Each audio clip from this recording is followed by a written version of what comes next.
The USS Waterwitch was part of the Union Navy's blockading squadron during the Civil War. She patrolled most frequently at Ossabaw Sound, 15 miles south of Savannah, Georgia. In the early morning of June 3, 1864, the Waterwitch was captured by the Confederate Navy in a daring raid. The pilot who led the Confederates to the ship was a black slave named Moses Dallas. He was among 6 Confederates killed during the raid. 6 months later, the Confederates burned and sunk the ship in the Vernon River to avoid her recapture by the Union armies advancing on Savannah. With its sails, wooden side wheels, and steam power, the Waterwitch combined elements of both old and new ship technologies. The underwater survey will take place over the area of the Vernon River, stretching from the proposed Truman Parkway Bridge to just south of Vernonburg, a distance of approximately 2 miles. The Georgia Department of Transportation has hired the company Tidewater Atlantic Research to perform the survey. Leading the survey is Dr. Gordon Watts, retired director of the Underwater Archaeology Unit of the North Carolina Division of Archives and History. Dr. Watts has investigated the Civil War shipwrecks of the USS Monitor and CSS Alabama. Assisting in the survey is Harry Pecorelli, a former student of Dr. Watts at East Carolina University. Harry was a member of the team that found the Confederate submarine H.L. Hunley. Settled by Germans in the 18th century, Vernonburg is located along the section of the river called White Bluff. Harry explains how the survey will be performed. Now, what you're looking at is this is a NOAA chart of the Vernon River.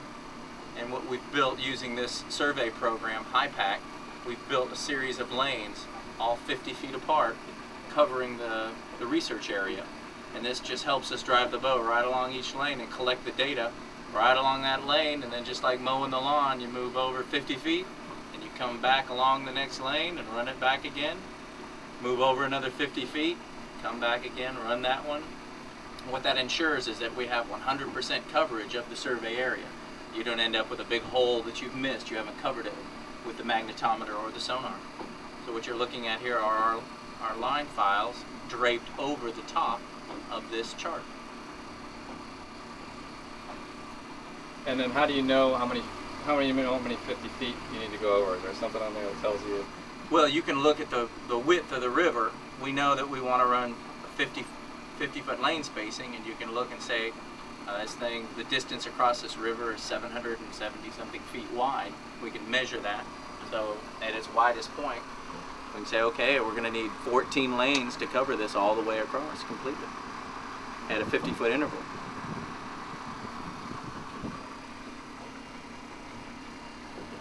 The crew will use a magnetometer, or MAG, to scan the river. The MAG measures changes in the Earth's magnetic field.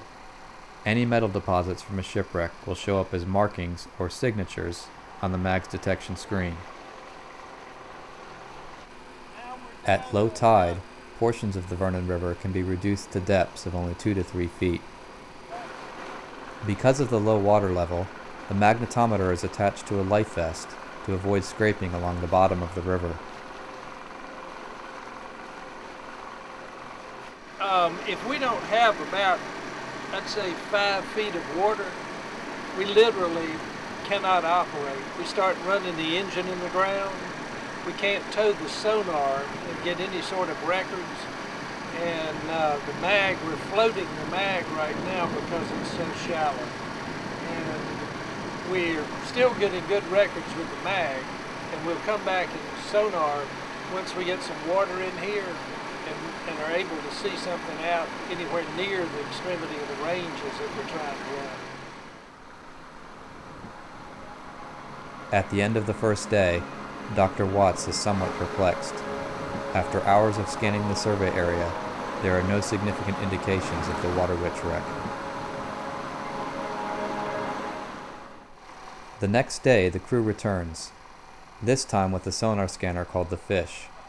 The Fish emits pulses of sound which are reflected off objects in the river. The search begins at high tide. The deeper water allows both the sonar and the magnetometer to be submerged at the same time. The addition of the sonar adds another layer of information for the team. Dr. Watts decides to return to a spot in the river that registered a slight anomaly during the previous day's survey. Harry watches the sonar screen for unusual features on the river bottom, while Dr. Watts continues to monitor the readings from the mag. I'm picking up this one, these guys here, and there's a bigger clump down here at the bottom. Tell you what, let's do, Harry. Alright? I'm going to spin around one more time. And this time, let's go looking left, switch to 20, Okay. and go looking left, and go to 20 meters, got it. and see what that gets us, just for yucks. Alright, I got a couple of things on the bottom here again. We went through all over at that time. Kind of lumpy things. Oh, I mean big time. We're still in. Yeah, that's what I mean. I just went over some of that stuff sticking up. My suggestion is we come back and look at this.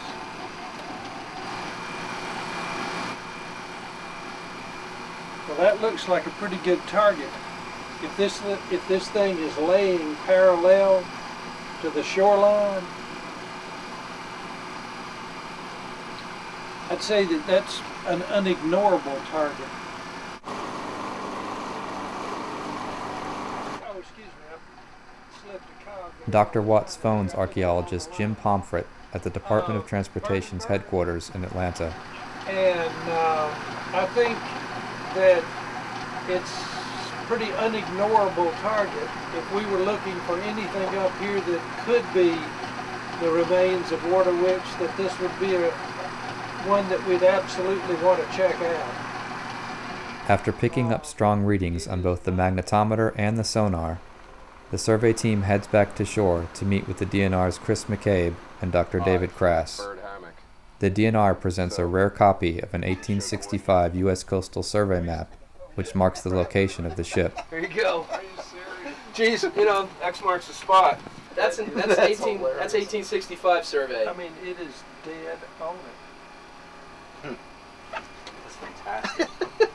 Unbelievable. Well, this is why I do historical archaeology.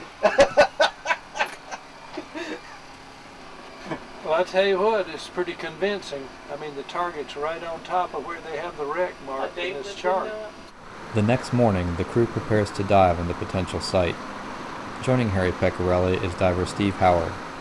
They will have to be ready, as the strong tides of the river will allow only a small window of opportunity.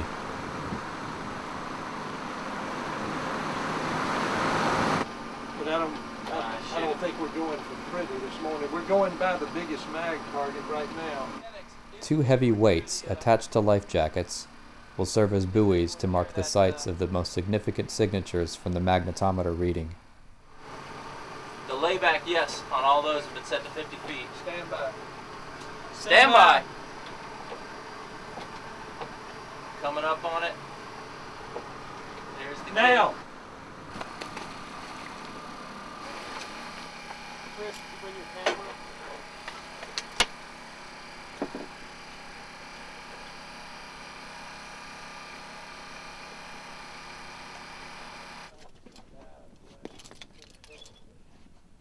All right, I'm jumping in.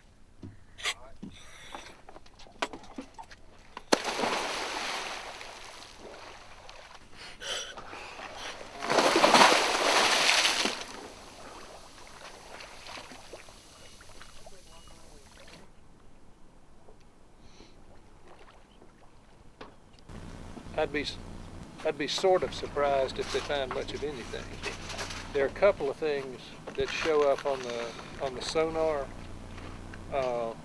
One of which is a big half-moon shaped something laying on the bottom surface that probably may not have anything whatsoever to do with the wreck. May have been something that fouled the wreck years ago. Yeah. You know, a big piece of cable or some sort of piece of PVC, or it could be, you know, wire rope. They were using wire rope at the time. It could be something like that. But they're mainly trying to see if there's anything.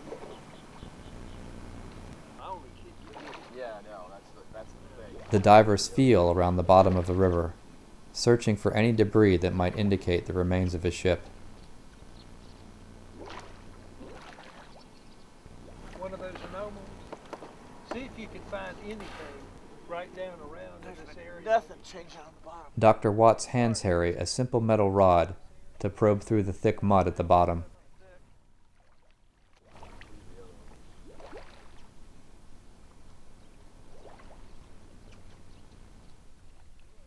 "30 minutes of diving, and there are no indications of a shipwreck. The bottom of the river is a layer of mud up to 40 feet deep, and it is likely that any remains of his ship are buried deep beneath the river's bottom." I think I should have went to school to be a lawyer. I think those little things we saw on the sonar that are sticking up, this might be just trees and junk stuck in the mud. Yeah. I didn't find that row of them that we saw on the sonar that stick all up, but I found little like hammocks of just clumped up grass and stuff that's gotten just embedded in the mud. And the mud's so soft and deep that it wouldn't be anything for tree roots. I did find a section of a cut off piling down there buried, just humped on the surface. After hours of searching with high-tech equipment, the crew resorts to the assembly of 10-foot piping, which will be used to poke through the soft mud.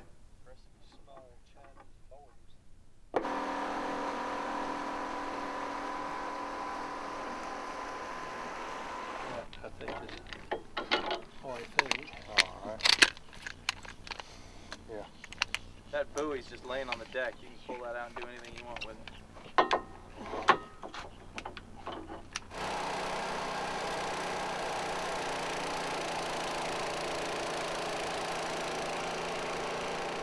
Water is pumped through the hollow pole to make it easier to push through the dense mud.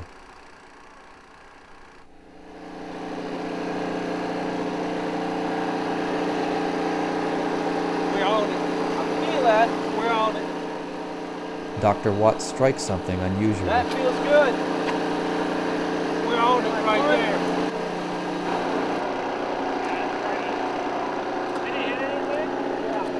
That's wood, Harry. Good. That's freaking wood.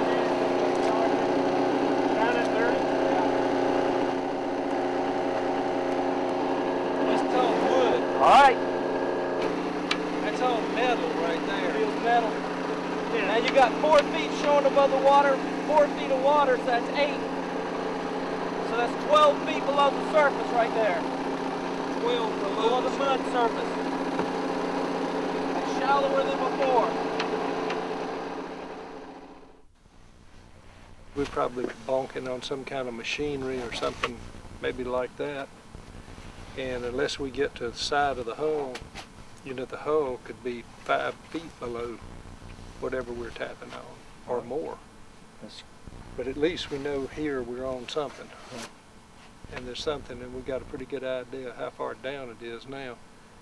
Well, if it did weigh as much as it said, and this has been that nasty mud even back in the day, it would sink right into that nasty. It kept going till it got to That's right. hard sand Yep. and support it. With that probe, we can tell whether we are on metal or rock or wood, and so far we've hit wood and metal. And by metal, I don't mean just a piece of a beer can or a bucket or a 55-gallon drum.